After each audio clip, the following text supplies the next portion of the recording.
So this is one of the most polarizing conversations within and about the media. But for our part, as a team, we thought it was important that we have it. Late Friday evening, a large number of America's most prominent journalists, including some of the finest ones in this very news organization, attended the White House Correspondents' Dinner. They did that with a president who the day before was stopped by a federal judge from forcing 5 New York Times reporters to testify before a federal grand jury about sources and reporting that made him mad. Such is the gravity and the reality of the threat Donald Trump poses right now to the First Amendment and those who are protected by it.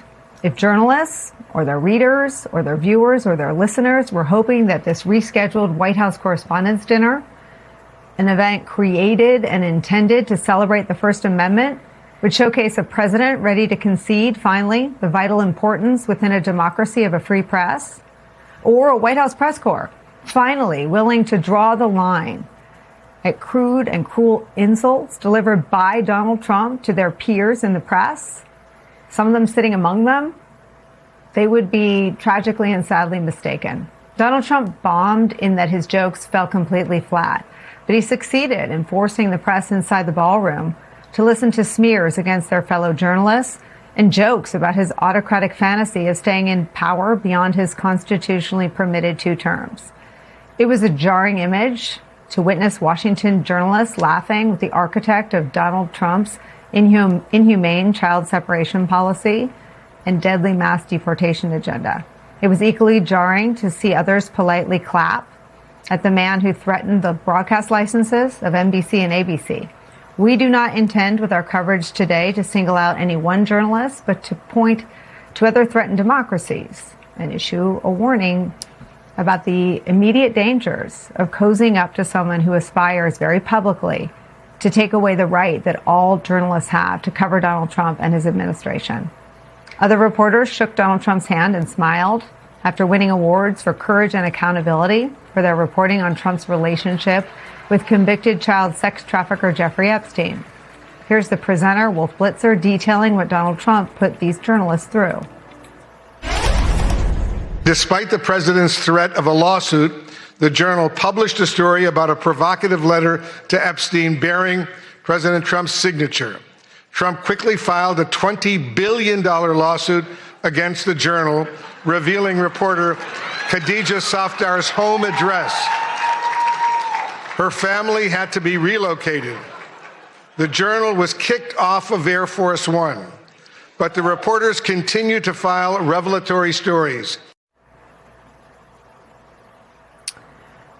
When it was time for Donald Trump's keynote speech, the journalists in the room endured petty and cruel insults for their colleagues, their friends, and the concept of democracy itself. And again, either out of deference or fear or agreement, we don't know. Some of them even applauded. As Status News puts it, quote, over the course of more than an hour, Donald Trump offered a meandering and cringeworthy speech that devolved into a barrage of personal insults and crude attacks, stripping away any pretense that the evening would serve as a celebration of the First Amendment. He derided CNN's Caitlin Collins with a vulgar personal attack.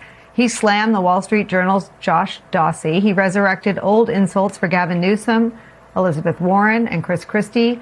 He called J.B. Pritzker a, quote, fat pig.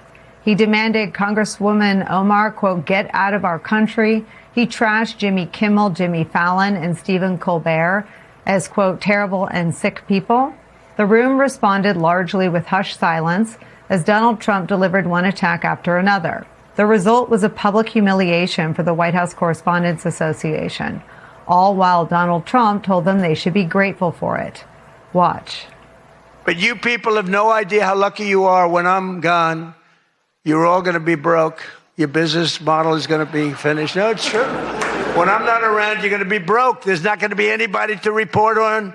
Nobody gives a damn about anybody else. I want to save your ratings. I'm pleased to announce my intention to, and this is somewhat of a scoop, my intention to run for a 4th term as President of the United States.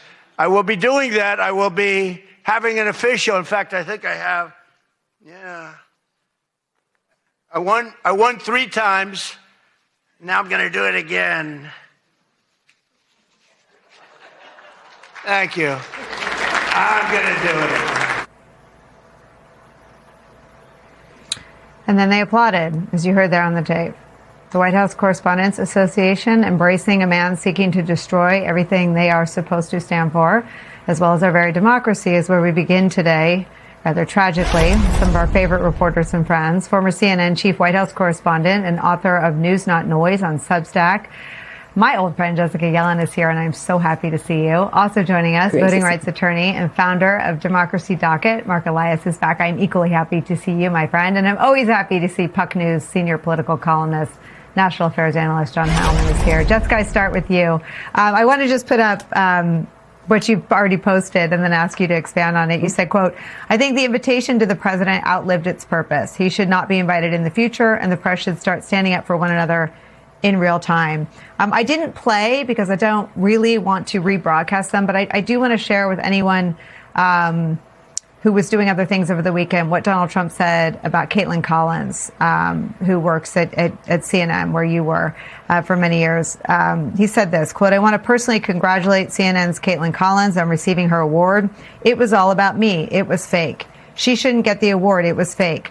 But I didn't mind. I said, Caitlin, congratulations, but it was fake. There's no question about it. But she's a young, attractive woman. She never smiles. I said, Caitlin, do you ever smile? Smile. You have a nice position. You're at CNN Fake News. You should be a happy person, so smile, Caitlin, just smile. But we attack, and I thought Caitlin really made it with a big major new sponsorship. But then I informed her that it wasn't her on the Bud Light can. It was Dylan Mulvaney. And Dylan Mulvaney cost Bud Light $35 million in market cap. That was the worst commercial ever made, by the way. Your thoughts, not just to the president, but the response he got. First, I thought it was an abomination. We should just acknowledge Caitlin Collins is an exceptional reporter and a lovely person, and no one in this role should be on the receiving end of that attack. His misogyny is well known. He does this to women journalists in particular, but no one was off limits to him that night. You know, you mentioned at the beginning something I had said, which is that this dinner in its current form has outlived its purpose. As you and I both know, this dinner is sort of meant as a ritual of civility to demonstrate that even though the press and the White House officials are adversarial by day, we are still Americans first who share the same project, which is supporting democracy. And we're modeling that we can get along even when there's conflict. That is no longer on the table. The president has put that to bed. And participating in this event with him perpetuates a fiction that serves him and actually undermines the public's trust in the press, I think. I'm not saying the dinner should end. I think this dinner should continue. White House correspondents deserve their night of recognition and community, but it can be done without inviting the president. And I think next year it would be an absolute tragedy if the president is invited. They should get together and celebrate one another, and then you don't have to worry about who's applauding what. I'll say maybe those applause came from administration officials in the audience. I want to believe that.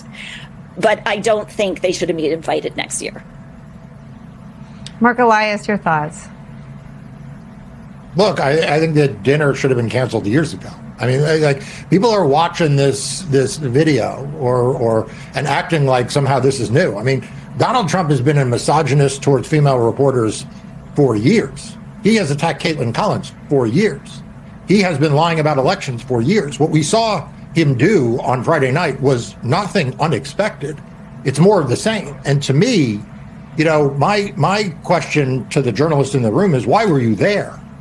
I mean, why did you show up to a dinner that honors the president of the United States, this president of the United States? You know, and when he started saying these things, why didn't you boo? Why didn't you walk out? Why did you sit there and politely applaud or giggle or laugh or make small talk with Stephen Miller or just eat? I mean, go eat someplace else. You know, the institutional corporate media wonders why it is that it keeps losing, you know, the trust of the American public. It's dinners like that is why you lose the trust of the American public, because Donald Trump is putting on a hat saying he's running in 2028 and you're sitting there eating a dinner.